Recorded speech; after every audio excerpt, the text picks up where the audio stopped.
السلام عليكم حبايبي، جيتكم بفيديو جديد. اول ما نبدأ الفيديو عندي هنا خيار 12 كيلو جبسته.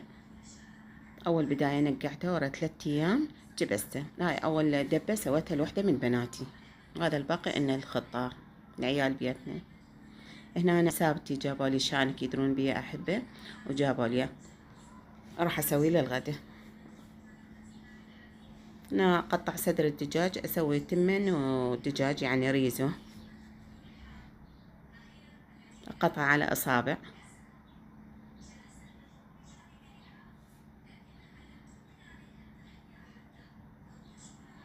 هذا كله قياس هيك، قياس واحد. أنا من مصر ثخينة وما تستوي. التتبيلة مال الدجاج راشي ملعقتين أو 3 حسب الرغبة، أو الدجاج لبن، أي لبن، وفلفل أسود، بهارات دجاج، ماجي، بابريكا، أخلطهم كلهن سوية. هنا التمن نقعتها بصبغ اللوزينة.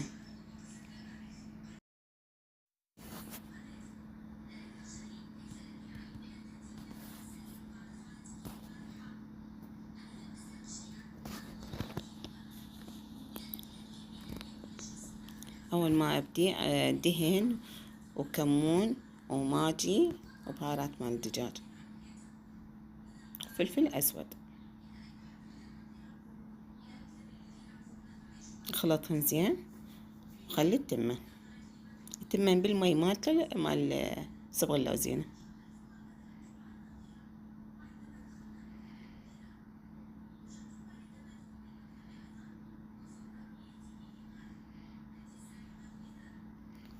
نشا وطحين وملح وفلفل أسود وبهارات دجاج وكركم، كلهن أخلطهن سوية. هسه أنا أخلط طحين والنشا، خليت ملح، الملح حسب الرغبة، وهنا الكاري، صبغ اللوزينة والفلفل الأسود.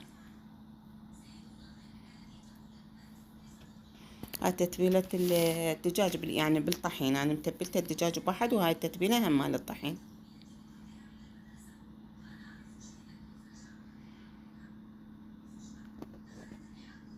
أخلطهن هسه كلهن.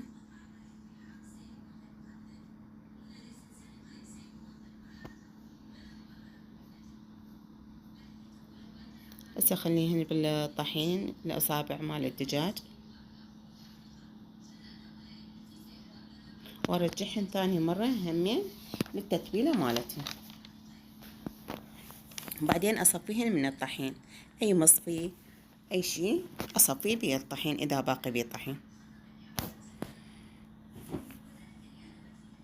هسه كله على هاي الطريقة سوي. هنا تمن استوى، بس راح أهدره. هنا أنا أسويه بالمنخل أو بأي شي عندك. هسه أقلي وجبة وجبة.